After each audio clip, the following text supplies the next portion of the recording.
네, 안녕하세요. 하승민입니다. 네, 오랜만에 인사드립니다. 잘 지내셨죠? 네, 항상 건강하시길 기원하고요. 네, 오늘은 제가 이제 마이크로바이옴에 대해서 이렇게 정리하는 내용으로 준비를 했습니다. 네, 바로 이제 시작을 해보도록 하겠습니다. 네, 마이크로바이옴 하면 우리 체내에 서식하고 있는 그런 미생물의 생태계를 의미하는데요. 우선 이제 마이크로바이옴의 어떤 가능성에 대해서 좀 알아보기 전에 이제 게놈 프로젝트에 대해서 먼저 설명을 드리도록 하겠습니다. 네, 게놈 프로젝트라고 하는 이 프로젝트가 1990년에 미국을 중심으로 전 세계적으로 이제 시작이 됐는데요. 이 게놈의 의미는 이제 유전자와 염색체의 합성어입니다. 그래서 생물체가 가지고 있는 모든 유전자와 유전 정보를 이제 게놈이라고 하는데요.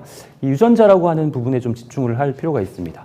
우리가 유전자라고 하는 것은 이제 우리 사람의 몸은 60조 개의 세포로 되어 있고 또 세포 안에는 뭐 에너지를 생성하는 미토콘드리아도 있고 그 다음에 핵도 있습니다. 이 핵 안에는 DNA가 존재하는데요. DNA에는 우리의 신체적인 그런 특징과 형질을 결정하는 유전자가 이제 포함이 되어 있습니다. 유전자라고 하면은 보통 이제 우리가 조상들로부터 우리가 물려받는 그런 어떤 특징과 뭐 형질 이런 부분들에 대해서 먼저 떠올리실 텐데 사실은 유전자가 더 중요한 역할을 합니다. 네. 가족력 있죠. 가족력. 예를 들면은 우리 집안에는 뭐 대대로 고혈압이 있었다. 혹은 당뇨가 있었다라고 하는 부분들도 사실은 조상의 그런 어떤 건강에 영향을 받는 거거든요. 그것이 바로 이제 유전자의 영향이라고 할 수 있겠고요. 네. 그렇지만 더 중요한 부분은 이제 유전자는 세포를 형성하고 또 유기적인 생명 현상을 유지하는 데 필요한 단백질, 특히 이제 우리 몸의 생체 반응을 촉매하는 효소 등과 같은 그러한 물질을 만들어내는데 유전자가 반드시 필요하고 그런 유전자에 저장되어 있는 정보를 바탕으로 이제 생명 활동에 필요한 물질들을 만들기 때문에 유전자가 중요한 이유는 우리가 지금 현재 이 순간에도 생명 활동을 유지하기 위해서 유전자에 저장되어 있는 그 정보가 필요하다. 그러니까 조상으로부터 물려받는 그런 유전뿐만이 아니라 생명 활동을 유지하는데 인간의 모든 생체 활동에 관여하는 것이 바로 유전자다. 그래서 중요하다라고 이렇게 이해를 하시면 좋을 것 같습니다. 네, 사실 이 DNA, 우리 핵 안에 있는 DNA는 30억 개의 염기로 구성이 되어 있고요. 이 염기의 일부가 유전자로서 이제 작용을 하게 되는 것이죠. 1990년에 이제 이 게놈 프로젝트가 인간의 유전자를 해독하기 위한 그런 프로젝트가 시작이 됐는데, 2003년까지 열심히 해독을 했지만 92%는 해독을 했는데 8%가 미지의 영역으로 남아 있었습니다. 당시에 기술적인 한계 때문에 나머지 유전자를 밝혀낼 수가 없었습니다. 그런데 이제 이러한 나머지 유전자를 밝혀내기 위한 프로젝트가 다시 전 세계에서 이제 많은 석학들이 모여서 단체를 구성하고 기관을 구성하고 연구 조직을 결성해서 이제 연구를 진행한 것이 2018년도부터 다시 이제 나머지 부분을 파악하기 위한 그런 프로젝트를 시작했고요. 그래서 3년 만에 2022년에 나머지가 이제 밝혀지게 된 것이죠. 그래서 인간의 유전자 지도는 바로 올해 3월에 완벽하게 이제 해독이 된 것입니다. 지금 이제 인간의 유전자 지도가 해독이 됐다는 것은 어떤 것을 의미하냐면, 일단 질병 치료에 관련된 유전자를 찾아서 치료법을 개발하는 과정이 이제 앞으로 빨라질 것으로 이제 연구진들이 기대를 하고 있고요. 또 유전자의 작동 원리라든가 인간의 진화 과정, 또 다양성 이런 부분들을 이해하는 데 중요한 역할을 할 것이고 또 가까운 미래에는 적은 비용으로 나의 유전자를 정확하게 분석해서 건강 상태를 파악하고 또 앞으로 어떤 건강상의 문제가 발생할 것인지에 대한 부분도 예측을 하고 거기에 대한 대안을 준비할 수 있는 그런 시대가 올 것이다 라고 이렇게 기대를 하고 있는 것이죠. 네, 그래서 과학계가 인간의 유전자를 다 해독했다고 말씀을 드렸는데 인간의 유전자의 개수를 이렇게 파악을 해보니까 한 2만여 개? 2만여 개 정도 되는 것으로 밝혀졌습니다. 그런데 우리 몸에서는 이 유전자 하나하나가 우리 몸의 생체 반응과 관련이 있다고 말씀드렸는데 우리 인체에서는 생체 반응이 2만여 가지 종류의 생체 반응밖에 일어나지 않는 것은 아니죠. 수백만 가지의 어마어마한 그런 다양한 그런 종류의 반응들이 지금 현재에도 진행이 되고 있습니다. 그렇지만 어떻게 2만여 개의 유전자로 이러한 생체 반응을 연결시키는 것이 가능한가라는 의문을 갖게 되는 것이죠. 네, 단적인 예로 이제 그 인간의 유전자가 2만여 개라고 말씀을 드렸는데 초파리의 유전자의 수도 크게 차이가 나지 않습니다. 2만여 개입니다. 그럼 초파리와 인간의 그런 생명활동, 생체 반응이 거의 유사한가? 그렇진 않다라는 것이죠. 초파리가 훨씬 더 하등하고 인간은 훨씬 더 고등하기 때문에 더욱더 복잡하고 정교한 그러한 반응들이 일어나야 되는데 이렇게 거의 비슷한 수의 유전자로 이런 것들이 가능한 이유가 무엇일까라는 부분들에 대해서 이제 학자들은 이제 관심을 갖게 되는 것이죠. 의문점을 갖게 된 것이죠. 그래서 이제 연구를 지속하다 보니까 이제 어떤 부분을 밝혀냈냐 하면 우리 인간의 몸에는 사람의 유전자 이외에 다른 생명체의 유전자가 존재한다라는 것을 이제 알아내게 된 것이죠. 다른 생명체란 무엇일까요? 네. 다른 생명체란 바로 우리 몸 안에 서식하고 있는 바로 미생물들입니다. 네, 미생물들.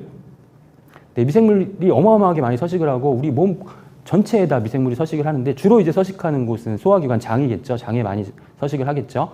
네, 이렇게 다양한 종류의 수많은 개체의 미생물이 서식을 하고 있는데 우리 몸에 서식하고 있는 그런 미생물의 생태계, 네, 미생물의 생태계를 마이크로바이옴이라고 합니다. 그리고 마이크로바이옴을 그냥 단순하게 이해하시기 쉽게 우리 몸에 서식하고 있는 미생물군이라고 이해하셔도 상관이 없습니다. 그런데 이 마이크로바이옴 중에서 미생물 중에서 우리 몸에 서식하고 있는 미생물 중에서는 우리 몸에 건강에 도움을 주는 그런 유익한 균도 있을 것이고요. 또 건강에 나쁜 영향을 주는 나쁜 균도 있겠죠. 유해균도 있을 것이고 또 좋은 영향이나 나쁜 영향을 미치지 않는 중립적인 그런 균도 많을 것입니다. 그 중에 건강에 좋은 영향을 미치는 균을, 유익한 균을 우리가 유익균이라고 부르는 것이고요. 네, 여러분들이 잘 아시는 그런 어휘인 프로바이오틱스라고 부르기도 하는 것이죠. 그런데 그 우리 몸에 서식하고 있는 미생물의 수가 아직까지 정확하게 얼마나 되는지 파악하지도 못하고 있습니다. 워낙 많기 때문에 보통 이제 인간의 세포수가 60조 개라고 하는데 60조 개의 2배 이상은 될 것이다 이렇게 예측을 하고 있는 것이고요. 그 다음에 그 미생물이 가지고 있는 유전자의 개수가 거의 한 800여만 개, 800여만 개 이상이 될 것이다. 그러니까 인간 유전자가 2만여 개 되니까 거의 400배 정도 많은 유전자의 개수를 가지고 있는 것이고 이러한 미생물의 유전자가 인간 유전자와 상호작용을 한다거나 아니면 인간의 생체 반응에 직접적으로 관여하는 과정을 통해서 다양한 아주 복잡하고 정교한 그런 과정을 진행하는 데 영향을 미치게 된다는 것이죠. 이렇게 미생물의 유전자가 인간의 건강에 영향을 미치고 상호작용을 한다는 사실, 이런 사실을 바탕으로 기본으로 해서 우리 인간의 어떤 복잡한 그런 정교한 그런 생체 반응이 그렇게 많은 종류의 반응들이 일어나고 있다는 것을 드디어 이제 설명할 수 있게 되는 것이죠. 그래서 이제 건강에 아주 그 밀접한 그 영향을 미치기 때문에 그 현대인들에게 발생하는 그런 질병의 또 건강상 문제의 95% 이상이 이 미생물의 유전자에 영향을 받는다라고 이렇게 추측을 하고 있는 것이고요. 그래서 결국은 나의 건강 상태를 정확하게 파악하기 위해서는 저의 유전자를 파악하는 것도 중요하지만 그것보다 인간의 유전자보다 훨씬 더 많은 그런 생명체, 미생물의 유전자를 역시 규명하는 것도 정말 중요한 그런 과제가 되었습니다. 그래서 이러한 과제를 해결하기 위한 그런 프로젝트가 또 시작이 됐죠. 그래서 인간의 유전자를 해독하기 위한 프로젝트를 게놈 프로젝트라고 했다면 인체 내 미생물의 유전자를 해독하기 위한 프로젝트는 바로 이제 제2게놈 프로젝트라고 이제 부르게 되는 것입니다. 네, 제2게놈 프로젝트. 이 마이크로바이옴에 대한 연구가 이제 진행된 것은 불과 한 15년, 16년밖에 되지 않았습니다. 네, 2006년도에 미국 워싱턴 대학교의 제프리 고든 박사 연구팀이 어떤 연구를 진행했냐면 비만인 사람의 장내 세균총을 실험용 쥐에 이식을 했습니다. 그랬더니 이 쥐가 이제 비만이 됐다라는 것이죠. 또 이 결과를 비교하기 위해서 건강한 비만하지 않은 사람의 장내 세균총을 이식했더니 이 쥐는 비만이 되지 않았습니다. 결국 이제 연구팀은 어떤 이제 결론을 추측을 하냐면 장내에 어떤 균이 많으면 그 균에 의해서 비만이 유발될 가능성도 있겠구나라고 이제 추측을 하게 되는 것이죠. 그 이후에 이제 그 당시에는 이 연구 결과가 굉장히 센세이션을 일으켰습니다. 이러한 것이 가능할까? 네, 그래서 과학계가 많은 관심을 가졌고요. 또 유사한 연구, 이 결과를 검증하기 위한 유사한 연구들이 이제 계속 진행이 됐죠. 그런데 그 연구들을 진행할 때마다 거의 또 유사한 결과가 나왔습니다. 지금 말씀드린 것처럼 비만 원인균을 이식했을 때 이제 쥐가 비만이 되었다라는 그런 연구도 있었고 또 더 나아가서는 이제 아이를 임신한 그 어머니 모체에 비만 원인균이 아주 많이 존재할 경우에는 아이가 태어난 후에 나중에 크면서 비만이 될 가능성이 높다라는 결과, 그 아이의 장내에 비만 원인균이 상당히 비율이 높다라는 그런 결과들도 나오고 있습니다. 네, 그래서 그렇다면 비만인 경우에만 이렇게 그 장내 세균총에 그 영향을 받고 다른 건강상의 문제가 있을 때에는 장내 세균총에 영향을 받지 않을까, 이런 부분에 대한 의문점도 생겨서 이제 뭐 당뇨를 가지고 계신 분들의 어떤 장내 세균총을 실험용치에 이식을 한다거나, 아니면 뭐 간질환을 가진 분들의 그런 장내 세균총을 실험용치에 이식을 한다거나, 이렇게 한 후에 그 실험용 쥐가 어떻게 변화를 하는지를 또 보는 그런 연구들도 상당히 많이 진행이 된 것이죠. 그런데 이제 예측을 어느 정도 했겠지만, 네, 그러한 그 장내 세균총에 의해서 네, 그 건강에 변화가 발생한다라는 것이 이제 밝혀지게 되는 것입니다. 그래서 정말 이 장내에 서식하고 있는, 우리 몸에 서식하고 있는 미생물이 정말 우리 건강에 상당히 큰 영향을 미치게 되는구나라고 하는 것들을 이제 밝혀내게 된 것이고, 이제 마이크로바이옴에 관련된 그러한 연구들이 상당히 활발하게 진행이 되기 시작합니다. 2006년도, 2007년도에는 전 세계적으로 네, 마이크로바이옴에 관련된 네, 연구가 한 10건 이내였습니다만, 지금 이제 2021년에는 한 해에 네, 4,000건 이상의 연구가 진행이 되고 있습니다. 네. 그래서 이제 결국 우리가 이제 인간의 어떤 유전자를 밝혀내는 것도 중요하지만, 인간의 건강에 지대한 영향을 미치고 있는 그런 인체 내 미생물의 유전자도 밝혀내는 것이 중요하다라고 해서 이제 앞서 말씀드렸던 제2개념 프로젝트가 시작이 된 것이고요. 인간의 유전자를 전부 다 밝혀내는데 30여 년이 걸렸기 때문에 그 미생물의 유전자 800여만 개를 전부 다 밝혀내는 데는 더 오랜 시간이 걸릴 것으로 뭐 예측은 되지만, 이제 과학기술이 그만큼 발전했기 때문에 네, 좀 더 시간은 단축될 것으로 예상이 됩니다. 그래서 어떤 일부 그런 우리 몸에 서식하고 있는 그런 미생물의 어떤 유전자가 일부에서는 네, 그 해독이 완료가 된 것도 있고, 또 우리 신체 부위에 어떤 그 미생물이 많이 서식을 하고 건강상의 문제가 있을 때 어떤 균이 많이 개체수가 증가하는지, 또 어떤 특정 균의 개체수가 증가했을 때 우리 건강에 어떤 영향을 미치는지, 이러한 일부에 대해서는 지금 현재 그러한 그 연구의 성과들이 지금 발표가 되고 밝혀지고 있는 그런 과정이라고 이해하시면 좋겠습니다. 네, 그래서 지금까지 이제 그 수만여 건의 그런 마이크로바이옴과 관련된 연구들이 진행이 됐는데, 어느 정도 이제 결과가 나와 있는 그런 연구들을 좀 간단히 정리해 보면, 결국 우리 사람의 어떤 한 개인의 어떤 라이프 스타일이라든가 아니면 섭취하는 음식의 종류에 따라서 장내 세균총이 변화할 수 있다는 것이고, 이렇게 장내 세균총이 변화하면 면역 기능에도 영향을 미치고, 또 세포 간의 그런 신호 전달 과정, 대사 신호에도 영향을 미친다. 그리고 네, 식욕 변화도 유발시킬 수 있다. 그래서 지금 점심 때 이제 뭘 드시고 싶은지 한번 생각을 해보시죠. 빵을 드시고 싶다거나, 면을 스파게티를 드시고 싶다거나, 김밥을 드시고 싶다거나, 네, 이런 내가 먹고 싶은 음식을 떠올리시게 되는데, 이게 결국은 나의 의지가 아니라 그 장내에 서식하고 있는 세균의 의지일 수 있다. 네, 이렇게 해석할 수 있다는 것입니다. 네, 실제로 탄수화물 중독에 이제 판정을 받으신 분들이 계세요. 네, 그런 분들은 탄수화물을 그분이 좋아하시는 게 아니라 사실 그분의 장 속에 당분을 많이 원하는 그런 세균들이 많다는 것도 밝혀지기도 했습니다. 네, 그래서 다이어트 하실 때 내가 당분이 너무 땡겨서 다이어트를 너무 하기 어렵다, 이럴 때에는 이거는 내가 당분을 먹고 싶은 게 아니라 내 장 속에 있는 세균이 먹고 싶어 하는 것이기 때문에 나는 과감하게 당분을 끊을 수 있다라고 하는 그런 의지를 가지시고 다이어트를 진행하시면 성공 가능성이 높아지지 않을까, 네, 그런 생각도 좀 해봤습니다. 그 밖에 이제 파킨슨이나 알츠하이머 같은 신경퇴행성 질환, 또 다발성 경화증, 우울, 자폐, 스트레스, 각종 중독도 미생물의 영향을 받고요. 그 다음에 심혈관계 질환, 간 질환, 당뇨, 인슐린 저항성, 비만 등과 같은 이러한 문제들도 우리 몸에 서식하고 있는 미생물과 아주 밀접한 관련이 있는 것으로 이렇게 추측을 하고 있는 것이죠. 네, 그래서 이제 2020년에 나온 논문인데요. 이 장에 서식하고 있는 세균이 우리 몸 전체에 전반적인 그런 건강에 영향을 미친다라는 그런 내용의 논문이고, 논문의 제목을 보시면 장 조직 축입니다. 장과 우리 신체 기관의 축, 장과 모든 신체 기관이 다 연결되어 있다라는 그런 개념인데요. 이 그 논문의 그림을 설명을 드리면, 장과 뇌도 연결이 되어 있고, 그다음에 장과 심장, 또 신장, 또 간, 신체 주요 기관이 다 장과 연결이 되어 있기 때문에 장이 건강하지 못하면 이러한 신체 기관의 건강도 악화될 가능성이 크다라고 라고 할 수 있는 것이죠.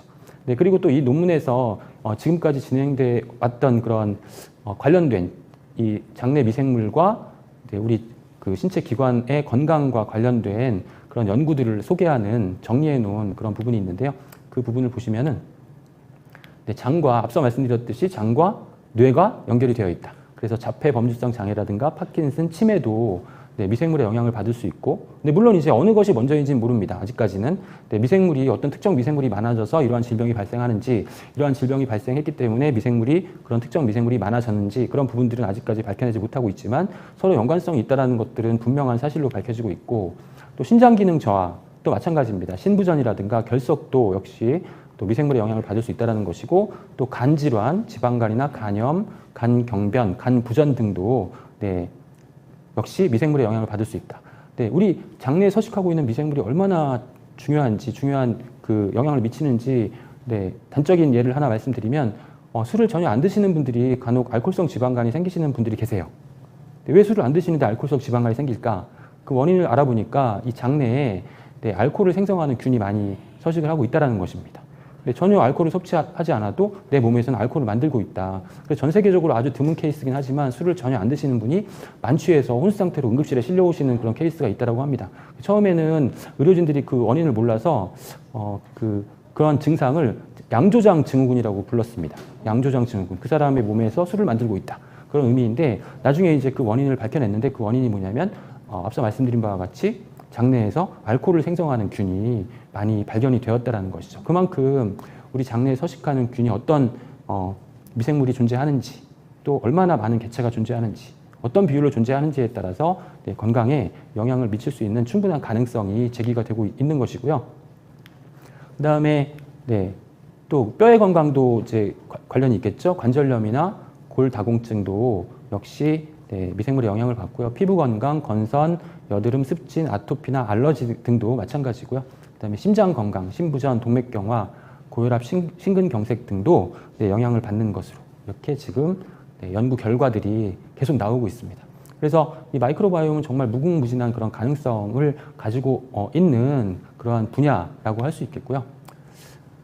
그래서 이제 이러한 그 마이크로바이옴이 실제로 이제 검증된 경우에는 어떤 기능성이 검증된 경우에는 실제로 이제 많이 활용이 되고 있기도 합니다. 그래서 식품이나 제약, 의료 분야에 많이 활용이 되고 있는데, 식품 분야에서는 건강기능식품에서 이제 좋은 균을, 유익균을 이용한 그러한 건강기능식품이 출시가 되고 있고, 이런 경우에 프로바이오틱스, 우리가 유익균이라고 하죠. 그 다음에 치료의 영역에서는 파마바이오틱스라고 이제 활용이 되고 있고요. 그 다음에 그 외에는 어떤 질병을 진단한다거나 아니면 마이크로바이옴의 변화를 이제 파악을 해서 어떤 질환이 발생할 가능성이 있다라고 이제 하는 그런 질환 예측의 분야에서도 적용을 하고 있다라는 것이죠.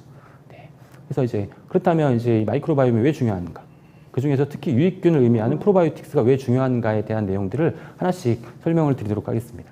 먼저 가장 중요한 기능성은 바로 프로바이오틱스는 우리 소화기계 건강에 도움이 된다는 것이죠. 우리나라 국민들은 소화기 계통에 많은 건강상의 그런 문제가 발생하고 있습니다. 사실 1980년대, 70년대 이전에는 사실 우리나라 국민들에게 소화기계 관련 그런 문제가 없었습니다. 왜냐하면은 그 당시에는 이제 채소 위주의 식생활을 했기 때문에 식이섬유를 충분하게 섭취할 수 있었고요. 그렇기 때문에 이러한 소화기관의 건강상의 문제가 거의 없었는데, 식생활이 서구화되면서 또 이제 뭐 가공식품이나 인스턴트 식품, 편의식 위주의 식생활을 하시게 되면서 장 건강이 많이 악화가 되기 시작했죠. 그래서 지금 현재는 아주 심각한 상황이고요. 지금 보시는 다양한 그런 소화기 계통의 그런 문제점도 유발이 되고 있고, 또 하나 이제 대장암 같은 경우에는 사망률이 남성은 2위고 여성은 3위일 정도로 사망률이 높고, 그 다음에 대장암 발생률은 전 세계 1위를 차지할 정도로 우리나라 국민들의 소화기 건강이 상당히 굉장히 건강에 위협을 줄 정도로 상당히 만연되어 있다라고 지금 판단할 수 있는데, 대표적으로 그 소화기 계통의 문제점 증상 중에 하나가 이제 장누수 증후군이라는 거죠. 장누수 증후군이 있을 때에는 만성 염증성 질환이나 괴양성 대장염, 자가 면역 질환도 발생할 수 있고요. 이 장누수 증후군을 설명을 드리면, 원래 이제 건강한 장은 지금 보시는 것처럼 장의 점막 세포가 서로 이제 빽빽하게 타이트하게 이제 붙어 있거든요. 이렇게 되면은 이제 그 틈이 없기 때문에 그 유해균이나 어떤 그 바이러스나 유독성, 독성 물질들이 이렇게 우리 그 몸으로 침입할 수가 없게 되는데요. 지금 오른쪽 그림에서 보시는 것처럼 장 점막 세포 간에 틈새가 벌어지면 그 틈새 안으로 이러한 독성 물질들, 바이러스들이 바로 침투할 수 있기 때문에 그렇기 때문에 이제 여러 가지 건강상의 문제가 유발되는 것인데 장의 건강에 문제가 발생되는 원인은 식생활도 있겠지만 그 외에도 우리가 그 바람직하지 못한 그런 생활 습관도 영향을 미치게 됩니다. 음주나 흡연, 또 식품 중에 들어있는 트랜스 지방이나 글루텐, 뭐 액상과당, 또 스트레스와 같은 그런 감정의 문제, 또 중금속, 환경오염, 미세먼지나 배기가스, 자동차 배기가스, 그다음에 황사 등도 영향을 미치게 되고요. 또 항생제 남용을 하고 있는데요. 항생제나 약물도 이런 장 누수 증후군의 발생에 영향을 미치게 되고 이 결과로서 이제 과민성 대장 증상, 염증성 장 질환, 또 면역력 저하, 또 그리고 심할 경우에는 자가 면역 질환, 아토피나 천식, 알러지, 관절염, 류마티즘 같은 이런 아토피 질환, 자가 면역 질환도 발생할 가능성이 높아지게 되는 것이죠. 그래서 이런 소화기관의 건강에 좀 더 주의를 기울이셔야 되고 이 소화기관 건강에 도움이 되는 대표적인 영양소가 바로 프로바이오틱스와 식이섬유라고 기억하시면 좋겠습니다. 그래서 이 소화기관 건강을 위해서 우리가 간단하게 이제 소화기관 건강을 자가 테스트할 수 있는 방법을 좀 알려드릴 텐데요. 변을 확인하자는 겁니다. 우리가 변을 보시고 난 다음에 바로 이제 냄새 나니까 물을 바로 내리지 마시고 앞으로는 변을 좀 자세하게 관찰하시는 것을 통해서 장 건강을 비교적 간단하게 체크하실 수가 있거든요.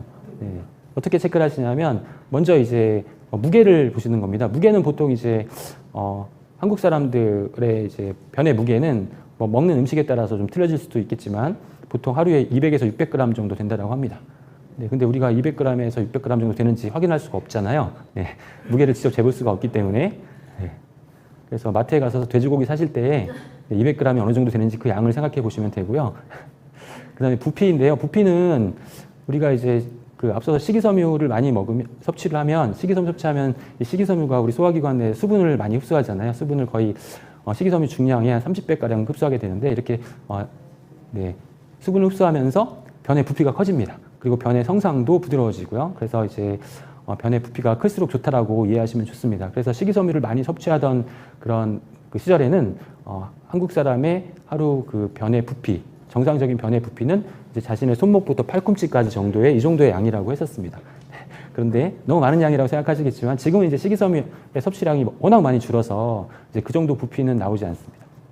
그렇지만 앞서 말씀드린 바와 같이 이제 부피가 크면 식이섬유를 많이 섭취하시면 부피가 커지기 때문에 변의 부피가 많으면 더 좋다라고 이해하시면 됩니다.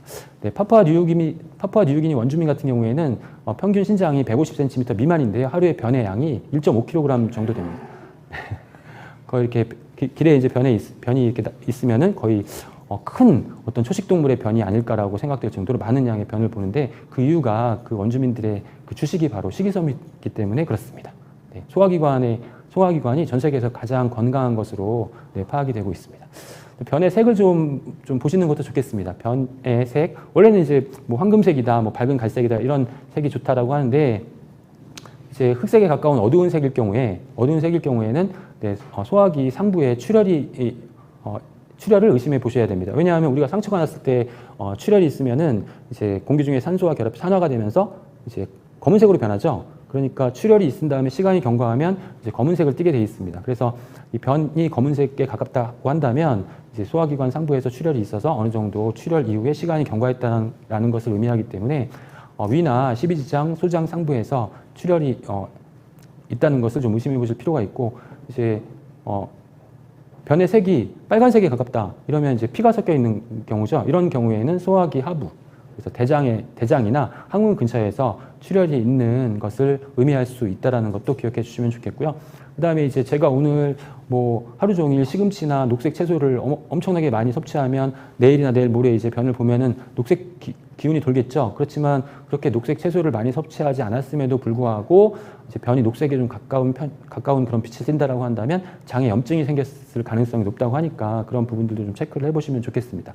그 냄새가 많이 난다. 보통 변의 냄새가 좋지는 않지만 그럼에도 불구하고 이제 평소보다 더 심한 냄새가 난다라고 한다면 결국 유해균이 많아졌다는 것을 의미합니다. 유해균의 대사산물들 중에서는 이 냄새가 심한 그런 성분들이 많기 때문에 네, 건강하지 못한 그런 장 상태가 되면 네, 그런 냄새가 심해진다. 뭐 예를 들면 전날 과음을 하셨으면 그 변의 냄새가 더 안 좋죠? 혹은 또 해외여행을 가신 다음에 안 드시던 현지 음식을 드신 다음에 변을 보시면 냄새가 안 좋아지는 경우가 있습니다. 이럴 경우에는 네, 장내에 유해균이 크게 증가했다는 것을 의미하니까 네, 이런 부분도 체크해 보시면 좋겠고, 변의 굵기도 보시면 좋겠습니다. 변의 굵기. 변의 굵기가 평소보다 얇아져서 계속 유지가 된다. 이렇게 된다면 이 변의 굵기의 변은 어떤 걸 의미하냐면 변이 통과하는 그런 그 관이 얇아졌다라는 것을 의미합니다. 우리 소장이나 대장이 얇아졌다라는 거예요. 대장이 왜 얇아졌을까요? 네, 그 안에 용종이나 종양이 생겼기 때문에 얇아진 겁니다. 그러면 변이 통과할 때 당연히 이 변의 굵기가 얇아지게 되는 것이죠. 물에 뜨는 변이 좋을까요? 아니면 가라앉는 변이 좋을까요? 뜨는 변, 가라앉는 변? 네. 어느 게 좋다고 말할 수는 없습니다. 왜냐하면 네, 먹는 음식에 따라서 달라질 수 있는데, 일단 변이 뜬다는 것은 이 변에 지방이 많이 함유되어 있다는 것이거든요. 지방이 가볍기 때문에 뜰 수 있습니다. 그렇다면 지방이 내 몸에 흡수가 안 되고 변으로 다 같이 나왔다라고 하는, 그렇게 해석을 하면 되게 좋을 수 있는데, 이제 특별한 이유 없이 계속 변이 뜨고 있다면 지방을 소화시키지 못한다는 것입니다. 네, 지방을 소화시키지 못한다는 것, 지방을 소화시키지 못하는 원인이 뭐냐면 간에서 담즙을 생성해서 이 담즙이 지방을 이렇게 분해해서 소화 흡수를 시켜야 되는데, 간의 기능이 저하되어 있으면 담즙을 만들지 못하기 때문에 지방이 소화 흡수 안 돼서 바로 변과 섞여 나오게 되고 변이 뜨게 되는 것이죠. 그래서 이제 계속 변이 뜨고 있다면 네, 간의 기능이 저하됐을 가능성도 있다라는 부분들도 기억해 두시면 도움이 되실 것 같습니다. 네, 또 프로바이오틱스의 이제 중요한 그런 기능 중에 하나가 이제 면역 기능입니다. 네, 프로바이오틱스 장관 면역이 중요하다라고 말씀을 드리는데요. 장관 면역은 삼중 면역이라고 하기도 합니다. 삼중으로 이제 면역 기능에 도움이 된다라는 것인데, 첫 번째는 장내에 유익한 균이 많으면요, 다른 유해균을 억제할 수 있고 바이러스도 억제할 수 있습니다. 그렇기 때문에 이러한 유해 물질들이 우리 몸에 침입하는 것을 방어할 수 있으니까 네, 면역 기능이 좋아지게 되는 것이고요. 두 번째는 네, 장에 유익균이 많으면 장 점막이 튼튼해집니다. 아까 보셨듯이 점막이 튼튼하지 못하면 네, 나쁜 물질들이 우리 몸에 바로 침입할 수가 있겠죠. 그래서 장 점막이 튼튼한 것도 굉장히 중요하고요. 세 번째는 바로 이제 그 장에 면역 기관이 밀집되어 있습니다. 파이어판이라고 하는 그런 조직이 그 면역 기관의 한 예인데, 이러한 조직들이 면역 기관들이 거의 대부분 다 밀집되어 있기 때문에 장이 건강해야만 이 면역 기관이 건강하고, 이 면역 기관이 건강해야만 네, 면역 물질들을 많이 만들어낼 수 있기 때문에 우리 면역력을 건강한 상태로 유지할 수 있게 되는 것이죠. 그래서 이렇게 세 가지 그 메커니즘으로 장의 그런 면역 기능을 장이 면역 기능을 담당하고 있기 때문에 삼중 면역이라고 부르는 것이고, 정말 면역 중에서 우리 몸에서 가장 중요한 면역 체계이기 때문에 장관 면역이 중요하다라고 계속 강조를 하는 것이죠. 그렇다면 장이 튼튼하면 장에서만 면역 기능이 좋아질까요? 그게 아닙니다. 장에서 면역 기능이 좋아진다는 것은 어떤 것을 의미하냐면 장에서 만들어지는 그런 면역 물질, 네, 장에서 만들어지는 면역 물질과 장에 존재하는 어마어마한 그런 면역 세포들이 우리 혈관이나 림프관을 통해서 우리 몸 전체로 이동할 수 있기 때문에 우리 몸 전체의 면역 기능이 좋아진다는 것을 의미할 수 있습니다. 가장 대표적인 것이 이제 장폐축인데요. 장폐축. 장과 폐가 연결되어 있다. 장이 튼튼하면 폐도 건강하다. 장의 면역 기능이 건강하면 폐에도 면역 기능이 건강하다는 것입니다. 그 이유는 바로 앞서 말씀드린 바와 같이 장에서의 어떤 면역 물질들이 폐로 이동할 수 있기 때문에 그렇습니다. 장이 튼튼해야 폐가 튼튼할 수 있다. 장이 건강하신 분이 코로나19에 감염이 잘 안 됐습니다. 실제 연구 결과가 나왔습니다. 네. 왜? 장이 튼튼하신 분들 면역 기능이 강하기 때문에 폐로 이제 그 부분이 네, 이전이 돼서 폐의 면역 기능도 강해진 것이죠. 장과 폐가 밀접하게 연결되어 있다? 네. 그러면 코로나19에 감염되신 분들은 장이 다 망가졌습니다. 장내 세균총이 다 그 불균형이 발생했고, 그 다음에 나쁜 균이 많이 증가했습니다. 그만큼 장과 폐가 밀접하게 연관되어 있다는 것이고, 이 장폐축은 이 면역 기능의 관점에서 상당히 중요한 그런 장과 어떤 특정 기관의 축이라고 이제 말씀을 드릴 수 있는 것이죠. 장과 뇌가 연결이 되어 있습니다. 장, 뇌축. 네, 어떤 신경퇴행성 질환, 알츠하이머나 파킨슨 같은 경우에도 이러한 질병을 가지신 사람들의 어떤 장내 세균총에 특정 균이 많이 검출이 됐고, 또 반대로 그런 특정 균이 많을 경우에는 반대로 이렇게 추측을 할 수가 있겠죠. 이런 질환이 발생할 가능성도 높아지게 되지 않을까라고 이제 과학자들은 이렇게 추측을 하고 이제 연구를 계속 진행하고 있는 것이고요. 그런 부분들을 검증하기 위한 연구를 진행하고 있는 것이고, 사실은 감정에도 많은 영향을 미칩니다. 장이 안 좋으면요, 장이 안 좋으면 정말 스트레스도 많이 받고, 네, 우울하기도 하고 짜증도 많이 나고, 네, 불안감도 많이 느낄 수 있다고 합니다. 반대로 스트레스를 많이 받으시는 분들은 장 상태가 안 좋습니다. 또 우리 몸에서 이제 행복 호르몬 세로토닌을 이제 만들어서 분비하게 되는데, 세로토닌을 만들어내는 곳이 장세포라는 것이 이제 얼마 전에 밝혀졌습니다. 그러니까 장세포에서 행복 호르몬을 만들어야 되는데, 장이 건강하지 못하면 이러한 행복 호르몬들이 만들어지지 않기 때문에 우리가 행복할 수가 없게 되는 것이죠. 네, 평소에 스트레스 많이 받으시는 분들은, 네, 장 건강 상태를 한번 체크해 보시는 것도 필요할 것 같습니다. 네, 여러분들 오늘 아침에 일찍 일어나셔가지고 지금 비도 오고 우울하고, 네, 불쾌 지수 높고, 네, 지금 유튜브 보고 계신데 강의도 재미도 없고, 네, 스트레스 많이 받으시죠? 이제 강의가 재미없는 게 아니라 여러분들의 장 상태가 안 좋은 겁니다. 네, 그래서 다음부터 이제 교육을 받으실 때, 강의를 들으실 때는 이제 프로바이오틱스를 한 2-3포 정도 미리 드시고 이제 참석을 하시면 정말, 네, 강의가 좋다라고 느끼실 수 있을 것 같습니다. 네, 스트레스가 많으면 지금 말씀드린 바와 같이, 네, 장내 세균 불균형이 발생하고, 반대로 장내 세균 불균형이 발생하면 스트레스도 많이 발생할 수 있습니다. 그 이유는 이 장 건강이 바로 우리 신경계통에 영향을 미치기 때문이고요. 그 밖에 어떤 인지력이나 또 심리적인 장애도 유발시킬 수 있다는 점, 바로 장 뇌축이 이러한 부분들을 설명해 주고 있는 것이죠. 네, 신장도 마찬가지입니다. 신장 신장축인데요. 이제 묵인 쥐에게 급성 신장병을 유도했더니 장벽 기능이 소실되고 장에 염증이 증가했습니다. 그리고 이제 장내 세균총이 변화했는데요. 이 신장병을 유도시킨 이 쥐의 장내 세균총을 건강한 쥐에 이식을 하면 건강한 쥐의 신장의 기능이 악화됩니다. 장과 신장이 연결되어 있다는 것이죠. 그래서 이런 부분들은 이제 장 신장축으로 이제 설명이 가능하다. 네. 그런데 이제 우리가 이제 동물 실험에서 이런 것들이 검증이 됐는데, 사람에게 똑같은 그런 결과가 나올까라는 의문을 갖게 되는데요. 사람을 대상으로 이제 실험을 하기는 굉장히 힘듭니다. 왜냐하면 제가 신장병이 있어서 장내 세균총이 변화했는데, 이 장내 세균총을 건강한 분에게 이식을 해야 되잖아요.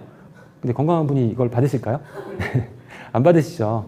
네, 그래서 이제 굉장히 위험한 그런 결과가 나타날 수도 있기 때문에, 네, 임상은 상당히 어렵기 때문에 사람을 대상으로 해서 검증하기는 한계가 있지만, 그럼에도 불구하고 동물 실험에서 이런 결과가 나왔다는 것은, 네, 사람을 대상으로 했을 때에도 유사한 결과가 나올 것이다 라고 추측하는 근거가 될 수는 있는 것이죠. 그 다음에 장 눈축도 있습니다. 눈의 건강도 이제 그 세균과 미생물과 관련이 있다는 것이죠. 네. 그래서 장내 미생물 변화가 당뇨 망막 병증이나 연령에 따른 황반 변성, 또 안구내 염증 등에 영향을 미치게 되고, 장내 미생물 변화를 통해서 안구 질환의 예방이나 치료에 이용하는 그런 어떤 잠재적 가능성에 대한 연구도 지금 활발하게 진행이 되고 있습니다. 네. 해독작용이 상당히 중요하죠. 우리 현대인들은 독소에 그런 둘러싸여 살고 있습니다. 알게 모르게 우리 몸에는 지금도 많은 독소가 발생을 하고 있고, 또 많은 독소들이 유입이 되고 있습니다. 체내에서 만들어지는 독소도 있고, 또 항생제 남용에서 또 약물 남용으로 인한 독소도 있고, 화학물질, 농약, 화학비료, 세제나 비누, 화장품 등에도 독소가 포함되어 있을 수도 있습니다. 또 오염물질, 황사라든가 미세먼지, 공장 매연, 자동차 배기가스 이런 것들도 다 이제 그 독소라고 할 수 있고요. 우리가 이제 거리를 거닐면서도 그러한 오염물질들이 다 우리 몸에 들어오고 있고요. 또 미생물에 의한 독소도 많이 발생을 하고 있죠. 술을 드시면 또 알코올도 독소에 해당되고요. 이러한 독소가 너무나 많기 때문에 이 독소가 우리 체내에 들어오면은 염증을 유발시키게 되고요. 현대인들에게 염증이 많은 이유가 바로 이 독소 때문입니다. 그래서 이제 해독작용이 굉장히 중요합니다. 그리고 이제 독소는 우리 몸에 들어왔을 때 우리 몸은 이 독소를 중화시키기 위해서 지방을 같이 붙이거든요. 그래서 독소가 많으면 지방이 많이 축적이 됩니다. 그래서 지방이 많이 축적이 되는 경우에는 우리 몸에 독소가 많다라고 해석할 수도 있는 것이죠. 다이어트를 위해서 열심히 체지방을 뺐는데 독소가 그대로 남아 있다면 우리 몸은 다시 이 독소를 중화시키기 위해서 다시 체지방을 축적을 하기 때문에 요 현상이 발생하게 되는 것이죠. 그래서 다이어트 하실 때에는 우리 몸에 있는 독소를 먼저 제거해야만 다이어트가 가능하다라고 하는 것이 바로 디톡스 다이어트의 이론적 원리가 되는 것입니다. 네. 그래서 간에서의 해독작용이 굉장히 중요한데, 간에서의 해독작용이 1단계, 2단계로 나뉘어지거든요. 1단계에서는 이렇게 독소에 붙어있는 이 지방을 떼어내는 과정, 1단계입니다. 1단계에서 중요한 그런 영양소가 바로 이제 이 그림 왼쪽 아래에 보시면 영양소가 쭉 나와 있는데 비타민 B군들이죠. 네, 비타민 B군이 중요한 거고요. 그리고 이렇게 독소를 떼어내는 과정에서 간에서 산소를 많이 소비를 하고 또 그 어마어마한 엄청난 양의 그런 활성산소, 유해산소가 발생을 하기 때문에 이러한 유해산소가 간세포를 다 파괴시켜서 간 손상을 유발시키게 되는 거죠. 그래서 이 활성산소를 없애기 위한 항산화 영양소가 중요해서 네, 두 번째 간 해독에서 중요한 영양소 항산화 영양소 비타민 C나 비타민 E 또 코엔자임 규텐, 셀레늄 그리고 이제 밀크시슬에 함유되어 있는 실리마린 등이 간에서 중요한 그런 항산화 영양소라고 할 수 있겠고요. 2단계에서는 포합 경로라고 해서 이제 배출에 용이하게 다른 성분을 이제 접합시키는 그런 경로를 의미합니다. 다른 물질을 붙여야만 배출이 용이해지기 때문에 그래서 2단계에 필요한 영양소는 필수 아미노산입니다. 필수 아미노산. 그래서 정리하자면 간 해독 작용에서 중요한 영양소는 비타민 B군과 항산화 영양소와 필수 아미노산 이렇게 정리하시면 되고 이렇게 해독 작용이 끝나면 노폐물을 밖으로 내보내야겠죠. 그래서 장을 통해서 대변으로 내보낸다거나 아니면 신장을 통해서 소변으로 내보내는 그런 배출 과정을 거치게 되는 것이죠. 그런데 여기서 문제가 발생합니다. 어떤 문제가 발생하냐면 이렇게 노폐물을 밖으로 배출할 때 장에서 만약에 이런 노폐물을 재흡수하게 된다면 다시 간으로 가서 간에서 또다시 해독작용을 해야 되고 간은 다른 해독작용을 못하기 때문에 부담이 되고 또 우리 몸의 독소를 제거할 수 없게 되는 그런 문제가 발생하게 되는 것이죠. 그래서 지금 이제 논문에서 이제 그림으로 표현하고 있는데 지금 보시는 그림에서 네, 그 왼쪽은 장을 의미하고 장에서 지금 그 계속 그 노폐물이 이제 쭉 장을 통해서 통과하면서 배설물을 통해서 문 밖으로 빠져나가죠. 그리고 가운데에 있는 이 사각형은 이제 장세포입니다. 장세포. 그리고 오른쪽에 있는 통로는 이제 장세포에서 이제 흡수된 물질을 보내는 간 문맥으로 이제 들어가서 이제 간으로 그 영양소나 그런 어떤 물질들이 다 간으로 이동해서 거의 대사를 진행하게 되는 것이죠. 정상적인 간 건강이라면 장세포 안에 역수송체가 많이 존재합니다. 이 역수송체가 재흡수된 노폐물을 다시 장 밖으로 빼내는 역할을 하는 그런 성분이라고 이해하시면 되는데 장이 건강해야만 역수송체가 충분하게 존재하고 역수송체가 충분하게 존재해야만 간에서의 해독 작용을 완성할 수 있게 된다는 것이죠. 그런데 장이 안 좋으면 이 역수송체가 감소하게 되는 것이죠. 장에 유해균이 많으면 그러면 앞서 말씀드렸던 노폐물이 재흡수가 돼서 간에 또 부담을 주게 되기 때문에 문제가 발생하게 되는 것입니다. 그래서 이제 해독 작용은 간에서 진행되지만 해독 작용의 완성은 장에서 이루어진다. 라고 이제 그런 표현을 하게 되는 것이고 그만큼 해독에도 장 건강이 중요하기 때문에 네, 프로바이오틱스와 식이섬유를 충분하게 섭취하시는 그런 식생활을 계속 강조를 드리는 것이고요. 그다음에 이미 이제 어느 정도 검증된 그런 임상을 통해서 안전성과 그 기능성이 검증된 그러한 그 균주들의 경우에는 실제로 건강기능식품 형태로 네, 그 소비자들을 지금 현재 만나고 있는 것이죠. 우리 제품 중에도 있죠. 네, W 같은 제품은 네, 여성 건강에 도움이 되는 그런 균주로 구성이 되어 있고 그 외에도 체지방 분해에 도움이 되는 그런 특허받은 균주 복합물도 있죠. 네, 슬림핏 해서 이러한 그 균주들은 체지방을 제거하는 데 도움이 된다는 것도 이미 검증이 되어 있고 나중에 기회가 되면 말씀드리겠지만 이 특허받은 균주 복합물은 이게 체지방만 제거하는 것이 아니라 호르몬 계통에도 영향을 미친다라는 연구 결과들이 나와 있습니다. 렙틴 같은 경우도 증가를 시키고 인슐린 저항성도 네, 개선을 시키는 그러한 역할도 네, 하는 것으로 네, 밝혀지고 있어서 상당히 기대가 많이 되고 또 기능성에 대해서 아주 다양한 그런 기능성을 가지고 있는 좋은 그런 균주로 구성되어 있다는 점을 제가 말씀을 드리고 싶고요. 그리고 이제 이 마이크로바이옴 프로바이오틱스의 중요한 이유 중에 하나가 이제 후성 유전학의 관점에서 이제 볼 필요도 있을 것 같은데요. 그 현대 영양학의 가장 핵심적인 분야 두 개를 꼽는다면 분자 영양학과 바로 후성 유전학입니다.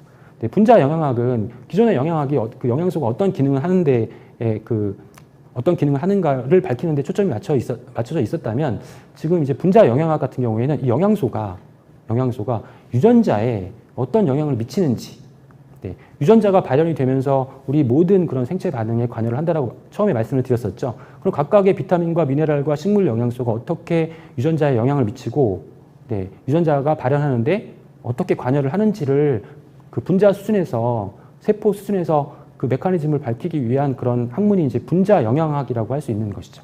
네, 그래서 영양소가 만약에 예를 들면 암을 발현시키는 유전자를 억제할 수도 있고 이렇게 되면 네, 암이 발생하지 않게 되는 것이고 또 어떤 잘못된 식생활에 의해서 암을 발생시키는 유전자가 발현이 되면 암이 발생된다라는 것이죠. 그렇기 때문에 이 영양소의 중요성이라는 것은 단순히 어떤 특정 기능성만 가지고 있기 때문에 중요한 것이 아니라 결국 우리 생체 반응에 모든 생체 반응에 관여를 하고 있다는 점에서 굉장히 중요한 것이고 영양학이 발전하면 발전할수록 비타민, 미네랄, 식물 영양소에 관련된 그러한 가능성 또 그 기능성은 계속 많이 알려질 것이고 그렇기 때문에 그 중요성이 더욱더 커질 것이기 때문에 정말 이러한 영양소가 가장 기본이 돼야 되는 영양소라고 다시 한번 강조를 드리는 것이고 그렇다면 비타민, 미네랄, 식물 영양소가 중요하다라고 하면 어떤 경로를 통해서 우리가 이런 영양소를 보충할 것인가? 라고 했을 때 그런 영양소를 선택하는 기준을 명확하게 가지고 계신다면은 좋은 그러한 영양소를 충분히 보충하실 수 있다라고 생각을 합니다. 또 하나는 이제 후성 유전학인데요. 우리가 이제 조상으로부터 유전자를 물려받았잖아요. 그 물려받은 유전자가 변하지 않는다라고 이제 기존에는 그렇게 믿고 있었는데 이제 지금 현대 영양학에서는 내가 조상으로 받은 어떤 특정 유전자가 나의 신체적 특징과 형질을 결정하는 유전자가 나중에 내가 발생한 이후에 내가 생성된 이후에 이 유전자가 바뀔 수 있다는 것을 연구하는 학문이 바로 후성 유전학입니다. 유전자를 계속 유전자가 변화될 수 있다. 어떤 요인에 의해서. 대표적인 것이 뭐냐면 지금 이제 그 후성 유전학에서 관심을 갖고 있는 대표적인 분야 중에 하나가 이제 바로 이제 마이크로바이옴인데요. 지금 보시는 것처럼 그 모태의 시기에 문제가 생기면 모태의 마이크로바이옴이 변화가 되고요. 이 마이크로바이옴이 변화가 되면 유전자가 변화한다라는 것입니다. 지금 보시는 DNA 메틸화 히스톤 변형이 유전자가 그 변화되는 그러한 그 과정을 의미하는 것이고요. 이렇게 되면은 나의 아기의 그 마이크로바이옴도 변화가 되고 아이의 유전자도 변화가 되고 그러면 나중에 이 아이가 커서 성인기가 됐을 때 비만이 발생한다거나 각종 퇴행성 질환의 가능성이 높아지게 된다라는 것들이 이제 연구 결과 밝혀지고 있는 것이고 그다음에 다른 연구 결과 뭐 유사한 다양한 연구 결과들이 너무나 많습니다. 그래서 다른 결과를 또 하나 보면 이렇게 임신, 출생 전후의 외인성 요인에 의해서 생애 초기에 어머니의 뱃속에 있을 때 또 태어나서 얼마 안 됐을 그런 시기에 생애 초기에 건강하지 못한 장내 세균총이 형성되었을 경우에는 장내 세균 불균형, 면역 기능 저하, 또 그로 인해서 여러 가지 유전자 변형으로 인해서 비만이나 당뇨, 감염, 암, 천식이나 알러지 같은 이런 질환의 발생 가능성이 높아질 수 있게 된다는 것이고 반대로 이제 생애 초기 건강한 장내 세균총을 유지할 수 있다면 장내 세균의 균형을 이루어서 정상적인 면역 기능이 가능하다. 면역 관용이 가능하다. 라고 하는데 면역 관용은 어떤 개념이냐면 우리가 면역 기능에 문제가 생기면은 알러지도 생기고 아토피 같은 이런 증상도 생길 수 있겠죠. 이건 면역 과민 반응이고 면역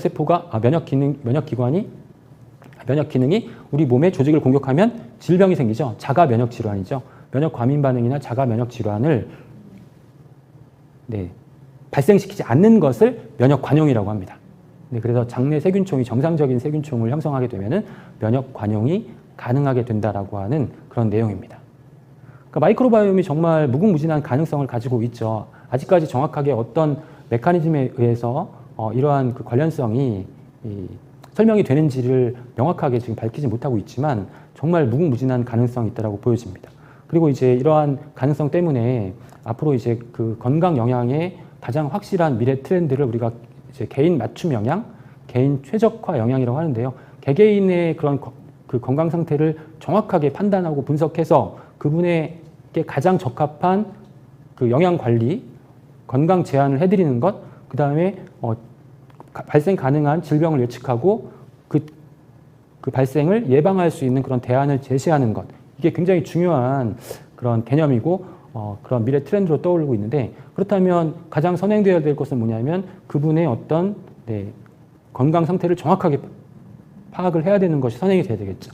그럼 그분의 건강 상태를 어떻게 정확하게 파악을 할까요? 첫 번째는 그분이 가지고 있는 유전자, 그분의 개인이 가지고 있는 사람의 유전자를 파악하는 것이 중요하고 또 하나는 유전자만 파악했다고 해서 지금 그분의 그 상태를 정확하게 파악할 수 없다는 것 지금 설명을 쭉 드렸죠. 왜냐하면 이 유전자의 개수보다 400배나 많은 어떤 미생물의 유전자가 영향을 미치기 때문에 그래서 미생물의 유전자도 정확하게 분석을 할 필요가 있다는 것이고 그래서 마이크로바이옴 분석을 통해서 정확한 건강을 파악하고 판단하고 그 다음에 최적화된 맞춤 영양을 제안할 수 있는 그런 시대로 지금 나아가고 있는 과정이다라고 이해를 하시면 좋겠습니다. 그러면 이제 많은 분들께서 이런 기대를 하시죠. 그럼 내가 만약에 건강하지 못한 상태가 되었을 때 건강한 분의 그런 장내 세균총을 나한테 이식하면 내가 건강해질 수 있지 않을까? 네, 실제로 일부에서는 그러한 시도들이 진행이 되고 있습니다. 분변 이식의 시대라고 하는데 분변 이식에 말 그대로 분변을 이식하는 거거든요. 그래서 이제 미국이나 유럽 같은 경우에서는 이제 정신적인 측면 문제에서 이제 양극성 장애 여성이 치료가 안 됐는데 건강한 남편의 대변을 이식해서 치료가 되었다라는 그런 사례들이 발표가 되고 있고 또 유럽에서도 마찬가지입니다. 네, 양극성 장애 청년이 분변 이식을 통해서 개선이 되었다. 또 우리나라에서 분변 이식을 하고 있을까요? 하고 있습니다. 큰 병원을 중심으로 해가지고 일부 세균성 감염증에 대해서만 제한적으로 지금 분변 이식을 시행을 하고 있습니다. 효과가 있기 때문에. 그렇지만 앞서 말씀드렸던 다양한 가능성 때문에 앞으로는 이런 그 분변 이식이라는 이러한 개념이 더욱더 일반화될 것이라고 하는 그런 기대는 네, 정상적인 기대라고 할 수 있겠죠. 네. 그래서 많은 분들이 내가 건강하지 못했을 때 다른 건강한 사람의 변을 이식해서 나도 건강해질 수 있겠구나라고 기대를 많이 하실 텐데 그런 기대를 하시기 전에 다른 사람의 변을 이식해서 내가 건강해지기를 원하시기 전에 내 변을 먼저 건강하게 만들자. 그게 더 중요하겠죠? 네. 이런 실험 결과도 있습니다. 마라토너. 우리 김일두 리더님께서 얼마 전에 고성에서 철인 3종 경기 또 완주하셨는데요. 만약에 김일두 리더님의 혈액 성분을 추출해서 저한테 이식을 하잖아요. 그럼 제가 지구력이 향상되고 운동 능력이 향상됩니다. 실제로 이런 결과가 있습니다. 마라토너의 혈액을 이식했을 때 네. 그러면 그럼 나도 이제 그런 마라토너의 혈액을 이식해서 나도 운동 능력을 향상시켜야 되겠다. 이렇게 접근하지 마시고 직접 운동을 하셔서 나의 혈액을 운동에 가장 좋은 그런 상태로 만드는 것이 중요하다라는 점을 다시 한번 강조를 드리고 싶습니다. 네, 우리 프로바이오틱스는 유익한 균을 의미하고, 네, 그리고 프리바이오틱스는 유익균의 먹이, 그리고 포스트바이오틱스는 유익균의 대사산물인데요. 이 중에 포스트바이오틱스 중에 가장 중요한 것이 단쇄지방산입니다. 네, 단쇄지방산이 가장 중요한 포스트바이오틱스고 다양한 그런 가능성 가지고 있습니다. 그래서 이 포스트바이오틱스 중에 대표적인 단쇄지방산의 기능을 좀 요약을 해보면 먼저 이 식이섬유를 우리가 그 유익균이 대사를 해서 네, 이 단쇄지방산을 생성을 하는데 이 단쇄지방산은 면역세포를 활성화해서 면역 기능을 강화시킬 수 있다는 부분이고 그리고 네, 장내 밀착 연접을 강화시킨다. 장에 그런 세포들을 빽빽하게 연결시켜서 외부의 침해 물질이 침입하지 못하는 그런 점막 면역 강화 효과도 있고 산이기 때문에 장내 환경을 산성으로 유지해서 유익균을 보호하거나 유해균을 억제하는 기능성도 있고요. 또 장 운동 활성화, 칼슘, 마그네슘 등의 미네랄 흡수 촉진, 또 간에서 콜레스테롤 합성을 억제해서 이제 우리 콜레스테롤 높아지는 것도 막아주게 되고 또 지방 축적도 억제하는 것으로 밝혀지고 있습니다. 단쇄지방산이 생성이 되면은 네, 이 단쇄지방산은 지방 조직에 단쇄지방산 수용체와 결합을 하게 되고요. 이 수용체에 단쇄지방산이 결합을 하면 우리 지방 조직은 더 이상 지방을 축적할 필요가 없다. 그래서 지방을 연소시켜라 라는 명령을 내리게 되고 교감신경 활성화되면서 지방이 연소되고 에너지 대사가 촉진되는 그런 결과가 나타날 수 있습니다. 그리고 단쇄지방산이 너무나 가능성이 많기 때문에 그러한 관련된 다양한 그러한 연구 결과들도 지금 활발하게 진행이 되고 있습니다. 네, 핵심적인 부분은 이제 우리가 이제 앞으로 많이 기대를 하고 계신데 이제 개인 맞춤형 건강의 첫 번째 단계로서 마이크로바이옴을 이용한 마이랩 바이 뉴트라이트가 이제 곧 여러분들 찾아뵙게 될 텐데요. 그 개발 배경과 어떤 그 결과에 대해서 좀 간단하게 말씀을 드릴게요. 먼저 네, 일단 우리 국민들에게 가장 적합한 균주를 찾아야 되겠죠. 그래서 이 균주를 찾기 위해서 3,200여 종의 그런 균주를 다 일일이 다 연구를 진행했습니다. 그리고 그 중에서 이제 배합 비율을 달리해서 40개의 제품 후보군을 이제 선정을 했고요. 또 이 제품 후보군을 80명의 그런 그 지원자에게 테스트를 진행한 거죠. 그래서 40개 후보군을 80명에게 이제 테스트를 했기 때문에 3,200여 개의 데이터를 확보를 하게 된 것이고요. 그 중에서 가장 효과가 뛰어난 개선 효과가 검증된 그러한 제품을 6가지로 이제 정리를 해서 이제 선을 보이게 되는 것인데요. 그러면 이제 우리가 이제 그럼 이 프로바이오틱스들이 정말 나에게 효과가 있을 것인가를 이제 검증을 해야 되잖아요. 그러기 위해서는 이제 섭취하기 전, 그다음에 섭취하기 후를 비교해야 됩니다. 섭취하기 전에 나의 장 상태가 어떤가? 섭취하기 후에 어떤 변화가 있는가 이런 부분을 파악하기 위해서는 이제 지금 현재의 그런 상태를 파악하기 위해서 뭐가 필요할까요? 네, 대변이 필요하겠죠. 그래서 여러분들의 대변을 보내주셔야만 그걸 분석을 하고 지금 현재 상태를 판단을 하게 되는 것이고 그 다음에 이렇게 어떤 제품을 가장 적합한 제품을 매치를 시켜서 그 제품을 일정 기간 동안 섭취하시고 어떻게 변화했는지를 이제 결과를 보면 정말 개선 효과가 있다라는 것을 이제 알 수가 있게 되는 것이죠. 그래서 이제 대변을 이제 보내주셔야 되는데 우리가 계속 대변 얘기를 하니까 좀 그러니까 이제 앞으로는 이제 저희 한국아이비 연구개발부에서 이제 매화로 표현을 하자. 그래서 이제 앞으로 이제 여러분들의 매화를 보내주시면 옛날에 그 조선시대 임금님의 그 변을 매화라고 했죠. 영화에서 나왔었는데 보내주시면 이제 분석을 하게 됩니다. 지금 이제 그림에서 보시는 것처럼 이제 지금 실험 그 네모난 판에 동그라미가 계속 이게 플레이트입니다. 이 플레이트에 그분의 이제 장 상태를 이제 실질적으로 가장 비슷하게 구현을 해 놓은 상태에서 각 제품을 투여를 해보고 가장 개선 효과가 뛰어난 제품을 추천을 해드리게 되는 것이죠. 네, 그래서 이제 결과를 보니까 사전 테스트에 참여하신 분들의 결과를 보니까 전체적으로 장 건강 설문 점수가 크게 향상이 됐습니다. 분변 모양, 배변 만족감, 가스 팽만감, 배변 지연 시간, 또 배변 규칙 정도, 복통감 점수들이 다 개선이 됐고요. 또 중요한 부분은 우리가 장이 건강하다는 것은 장에 어떻게 우리가 판단할 수 있냐면 장의 균종이 다양하다. 장의 균종이 다양해야만 건강하다고 판단할 수 있는 것이거든요. 근데 왜냐하면 장의 균종이 다양하지 않다는 것은 유해균이 많다는 거예요. 그러니까 유익균의 균종이 다양하면 그만큼 장이 튼튼하다고 하는 것이고 육류를 많이 섭취하신 분들은 유해균이 많기 때문에 유익균의 균주가 다양하지 못합니다.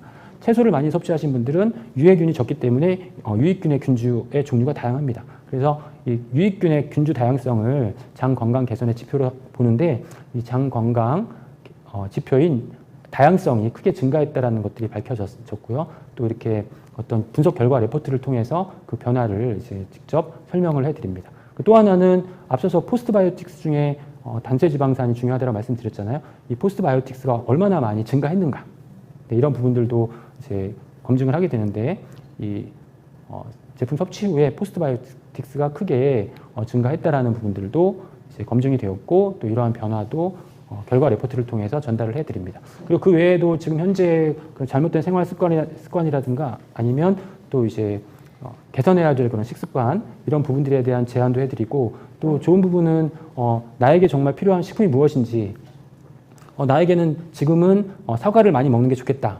어떤 특정 식품에 대한 제안도 해드리기 때문에 일상 식생활을 통해서 그러한 식품을 섭취하시는 것을 통해서도 전반적인 그런 개선 효과도 이제 기대할 수 있는 그러한 어떤 시스템이라고 이해하시면 좋겠습니다.